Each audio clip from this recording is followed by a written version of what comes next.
Chapter 6, Fundamental Rights and Duties. In the previous chapter, we studied how the Constitution of India was written. We also studied the main objectives of the Constitution. One way of ensuring that the objectives are achieved is to guarantee fundamental rights to the citizens.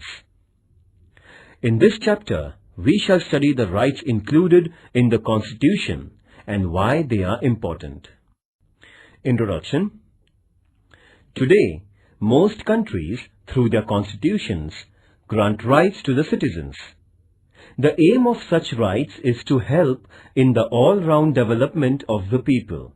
Rights are necessary also for strengthening democracy. The fundamental rights, therefore, constitute a very important part of a constitution. I thought that uprisings in Tunisia or Egypt took place because those governments did not accept people's rights.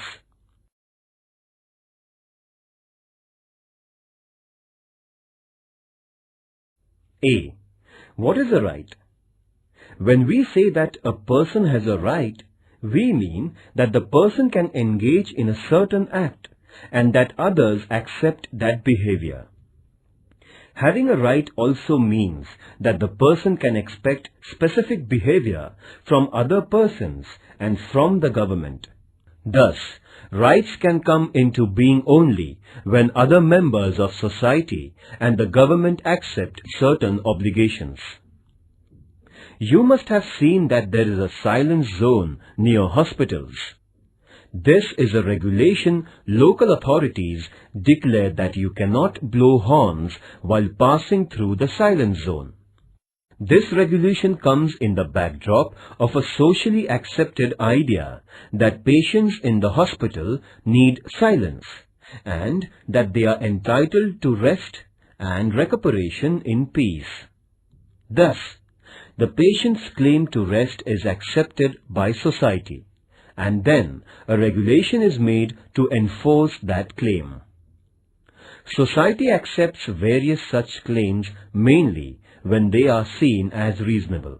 In other words, rights require in the first place an agreement among members of the society over what are reasonable claims of its members. Then, it also requires legal provisions for ensuring the rights. Such legal provisions include limits on the powers of the government.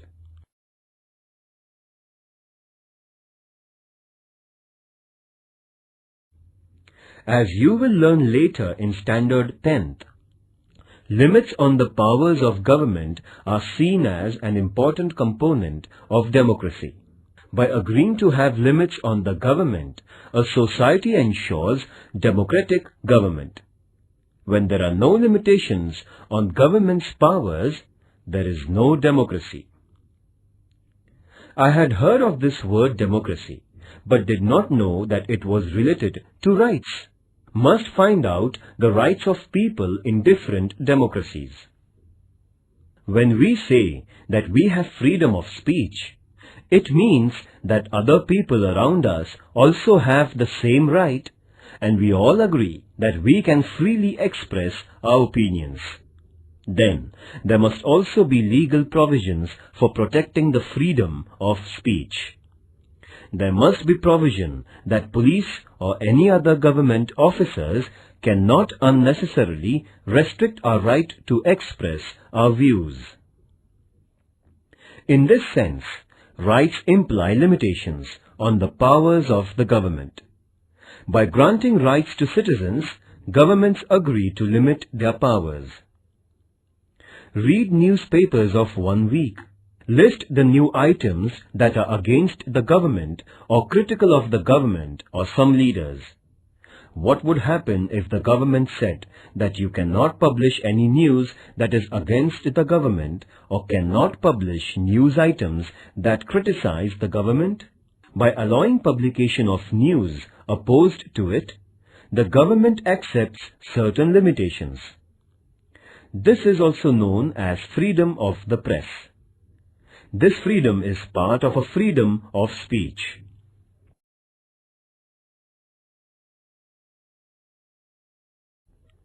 But granting these rights was not an easy or straightforward process.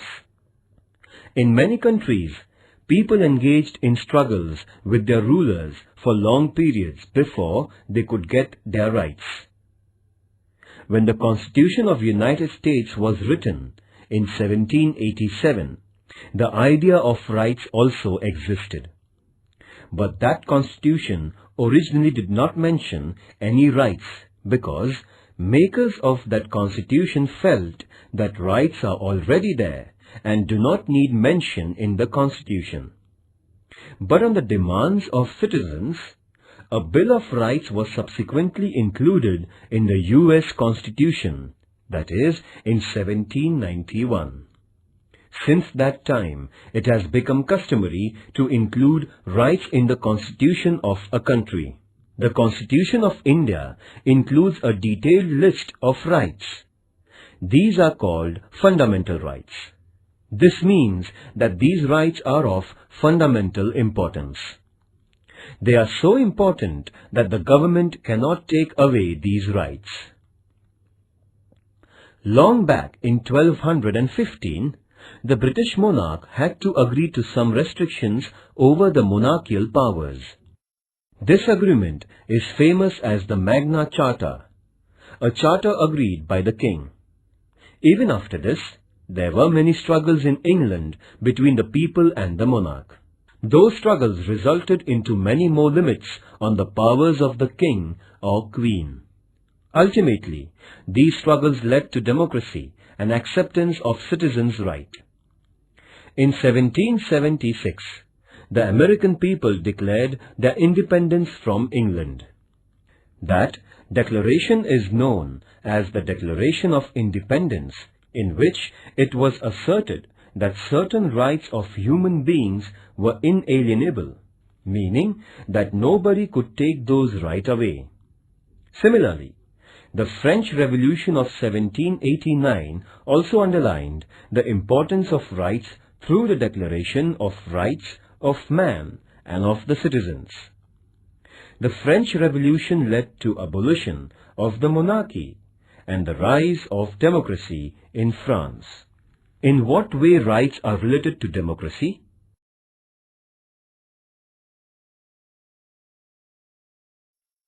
Educational and cultural rights.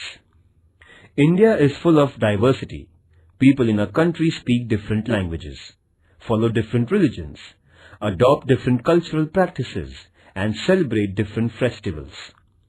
This is possible only when we do not force people to give up their own cultural practices and adopt the culture of the majority. In every part of the country, some cultural or linguistic groups will be in a minority. Do they have to follow the culture of the majority? Freedom means that minorities should be free to adopt and practice their own culture. The Constitution has guaranteed such cultural diversity by protecting educational and cultural rights of minorities. A group belonging to language-based minority or religious minority will have the right to protect its culture and to form educational institutions.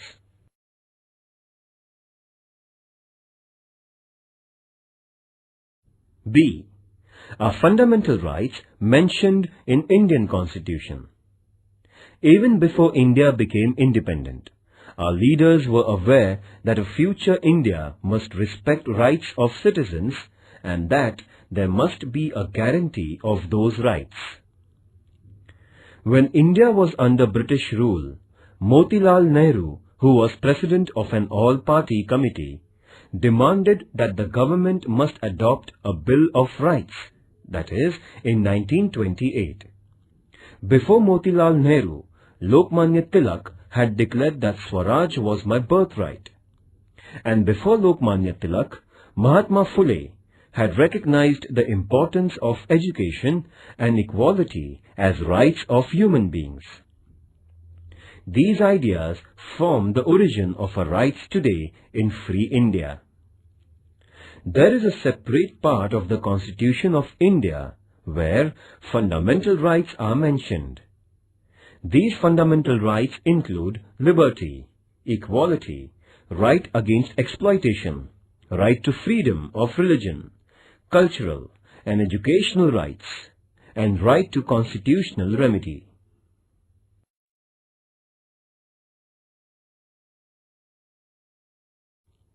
C. Human rights. It is now internationally accepted that every human being has certain rights. These are described as human rights. It is also accepted now that human rights should be adopted and guaranteed by every country, and necessary mechanism for protection of human rights should be created.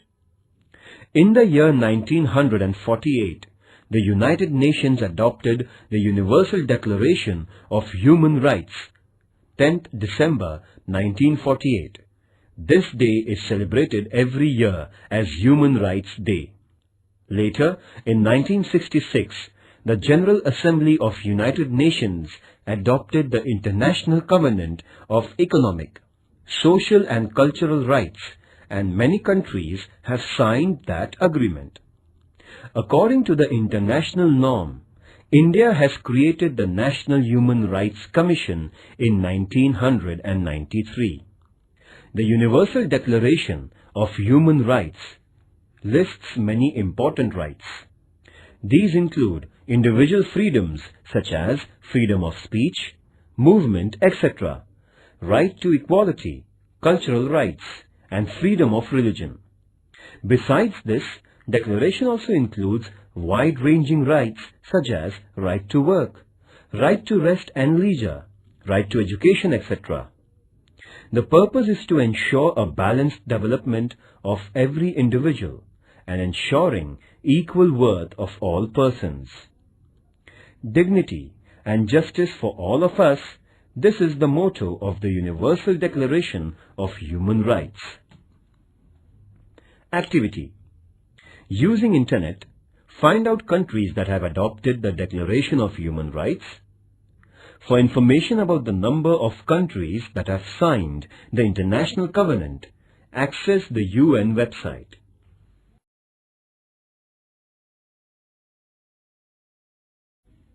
D.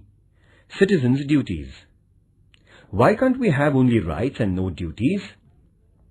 It is often said that rights and duties are two sides of the same coin. Do you know what it means? Let us take an example.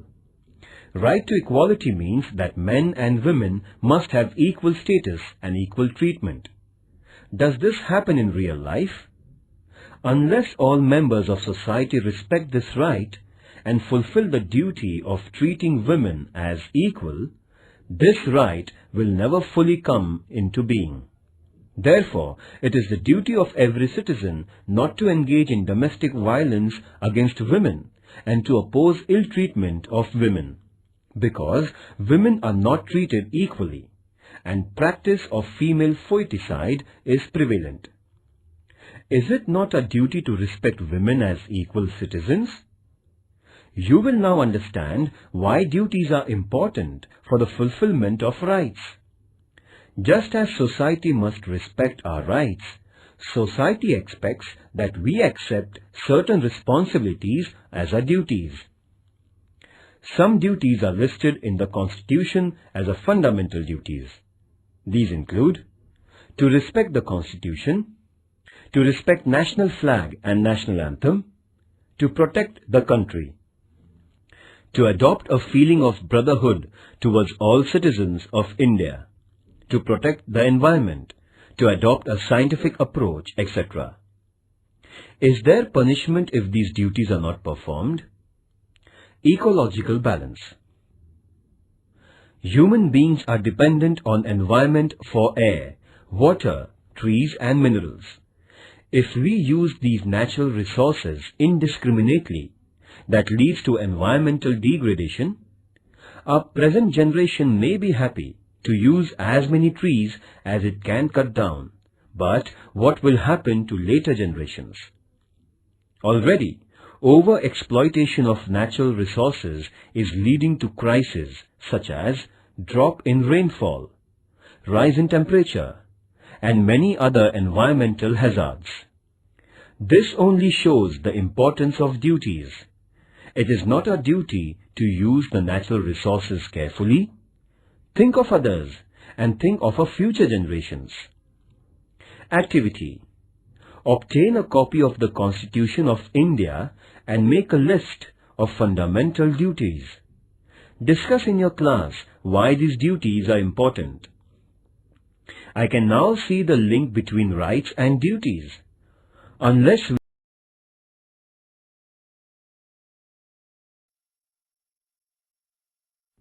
Right to equality. Democratic government means that the government is not arbitrary. It works according to rules and regulations. But what if rules were only applied to some people and not to some others? It would still be an arbitrary government. Therefore, there must be the same rules for everyone. This is the principle of equality before laws. Our Constitution guarantees that all persons will be treated equally by the government. Equality means that persons will not be treated differently just because of the gender, religion or caste, etc. Right to equality also means that everyone will get equal opportunities. Remember that there are many inequalities in our society, and to remove those inequalities is the objectives of our Constitution. Therefore, it is the responsibility of the government not only to treat all persons equally, but to implement policies that will bring equality in our social relations. You may have heard about reservation of seats in school and college admissions for women or persons of weaker sections. This is an example of government's efforts to bring equality. Right to equality does not mean only equal legal treatment. It also means that groups which are backward and traditionally discriminated against must get the opportunity to develop themselves and become equal in the true sense. Thus, right to equality puts a responsibility on the government to remove injustice and inequality.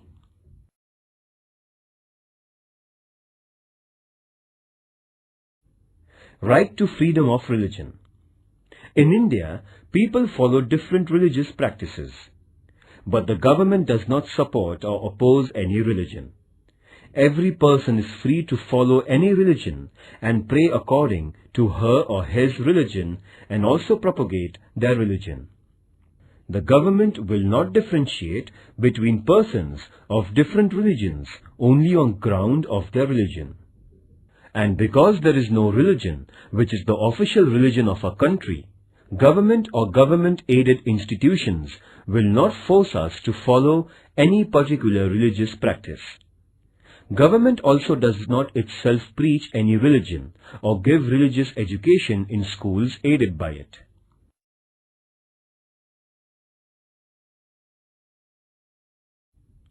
Right to information. Similarly, the right to information is now enforced, though it is not part of our fundamental rights. Citizens cannot judge the government if they do not have enough information. Therefore, of late, it has been accepted all over the world that democracy means citizens' right to get the information from their government. This is known as the right to information. After the efforts of the senior social activist Anna Hazare and his followers, right to information was passed by the Government of India.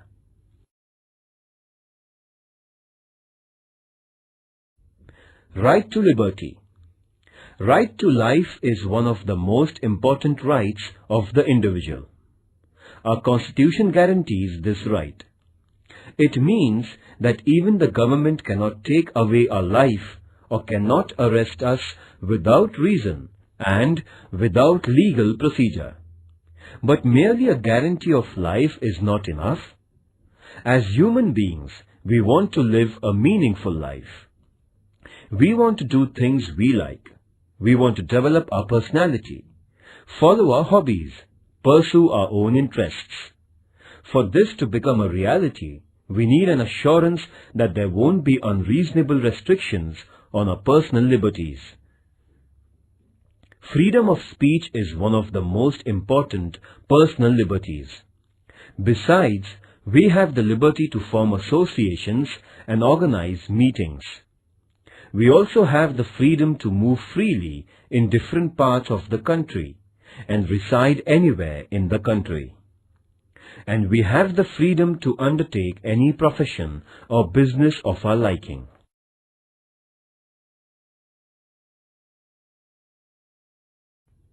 Right to constitutional protection. So far we listed the rights guaranteed by the Constitution.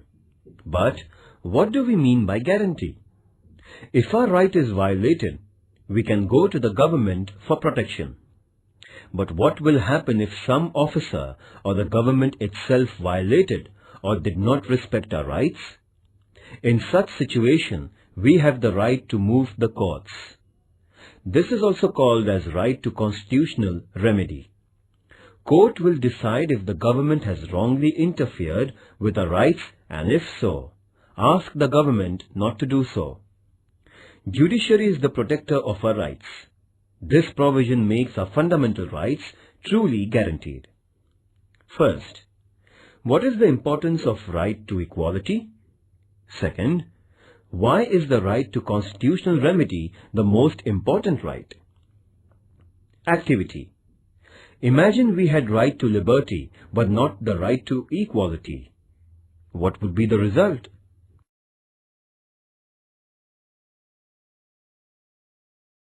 Right against exploitation. Both liberty and equality will be violated if some people are forced by others to undertake some work against their wishes. Because of poverty, there used to be many people who would take loans from private moneylenders, and the moneylenders would then force them to work without payments until the loan and interest are repaid. This practice was known as forced labor or wait. The Constitution has declared such practices as illegal. There will be no slavery in any form, and nobody will be treated as a bonded labor. Another fallout of poverty is that children from poor families are required to undertake work and earn money. As a result, children are sometimes employed in very hard and dangerous jobs, such as the job of making firecrackers. The Constitution has banned such practices because these involve exploitation of children. Children below the age of 14 years of age cannot be employed in hazardous jobs.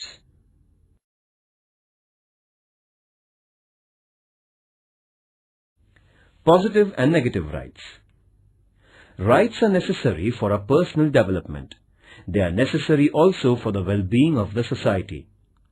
Rights ensure that weaker and backward sections of society get opportunities to improve their condition. The right to equality is very important in this respect. Thus, some rights are limitations or restrictions on the powers of the government, while some rights mandate that the government adopts policies for the well-being of weaker and needy sections. In this sense, rights are responsibility of the government and the society to make sure that various services and facilities reach all sections. So, our rights are twofold. Some rights are restrictions on government, what the government cannot and should not be doing. Let us call them negative rights, because they tell us what the government should not do. On the other hand, some rights tell what the government should do. These are positive rights. Right to education, for instance, is a positive right. On the other hand, freedom of speech is a negative right, meaning that it states that government cannot put unreasonable restrictions on a freedom of speech.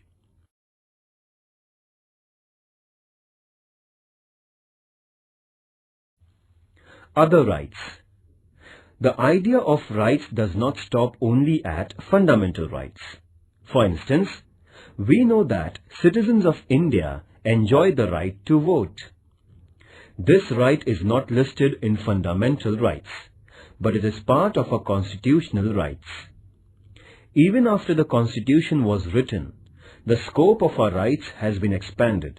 For example, we now have the right to education. Under this right, all children between the age of 6 and 14 are entitled to education. Activity. Collect the information about right to education. Discuss in your class the importance of right to education.